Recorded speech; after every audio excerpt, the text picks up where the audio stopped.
এক জঙ্গলে এক সিংহ বাস করত। সিংহটি একদিন শিকার শেষে ফিরে এসে বিশ্রাম করছিল। বিশ্রাম করতে করতে সে একসময় ঘুমিয়ে পড়ল। সেই জঙ্গলে একটি ছোট ইঁদুরও বাস করত। ইঁদুরটি খেলতে খেলতে সেই ঘুমন্ত সিংহের গায়ের উপর উঠে খেলতে লাগলো। খেলতে খেলতে সে সিংহের নাকের উপর খেলতে শুরু করলো। ঠিক তখনই সিংহের ঘুম ভেঙে গেল।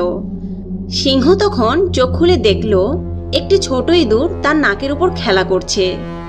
এই দেখে সিংহ ভীষণ রেগে গেল এবং খপ করে ইঁদুরটিকে ধরে ফেলল এবং সিংহটি ইঁদুরটিকে বলল, এই ছোট নেংটি ইঁদুর, তোর এত বড় সাহস, তুই আমার ঘুম ভেঙে দিলি, আজকে তোকে মেরেই ফেলবো। ইঁদুর তখন খুব ভয় পেয়ে বলল, হুজুর হুজুর, দয়া করে আমাকে মারবেন না, আমার খুব ভুল হয়ে গেছে, আমায় ছেড়ে দিন, কোনো একদিন আমি ঠিকই আপনার দয়ার প্রতিদান দেব। হা হা হা, আমি হলাম বনের রাজা আর তুই কিনা আমার প্রতিদান দিবি? যা, তোকে ছেড়েই দিলাম, দেখি তুই কিভাবে আমার প্রতিদান দিস। এই বলে সিংহ ইঁদুরটিকে ছেড়ে দিল এবং ইঁদুরটি সেখান থেকে চলে গেল। এর কিছুদিন পরে সিংহটি একজন শিকারীর জালের মধ্যে আটকা পড়ল। সে তখন জীবন বাঁচানোর জন্য জোরে জোরে গর্জন করতে আরম্ভ করলো। তার গর্জন শুনে চিনতে পেরে সেই ইঁদুর তখন সিংহের কাছে এসে হাজির হলো।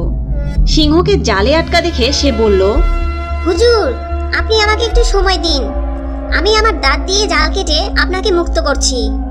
আর তখনই ইঁদুরটি কুটকুট করে তার ধারালো দাঁত দিয়ে জালের দড়ি কেটে সিংহকে মুক্ত করল। ইঁদুরের এই সাহায্য পেয়ে সিংহ অবাক হয়ে গেল এবং সে ইঁদুরকে বলল, তুই সত্যিই আমার প্রকৃত বন্ধু, তুই আমার উপকারের কথা মনে রেখেছিস এবং তার প্রতিদান দিয়েছিস।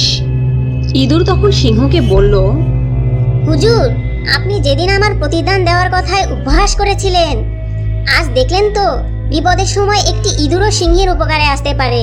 এই পৃথিবীতে কেউই তুচ্ছ নয়। এই গল্প থেকে আমরা এই শিক্ষা পাই যে ছোট বলে কাউকে অবহেলা করা উচিত নয়। প্রয়োজনের সময় সেই ছোট জিনিসটি সবার উপকারে আসতে পারে।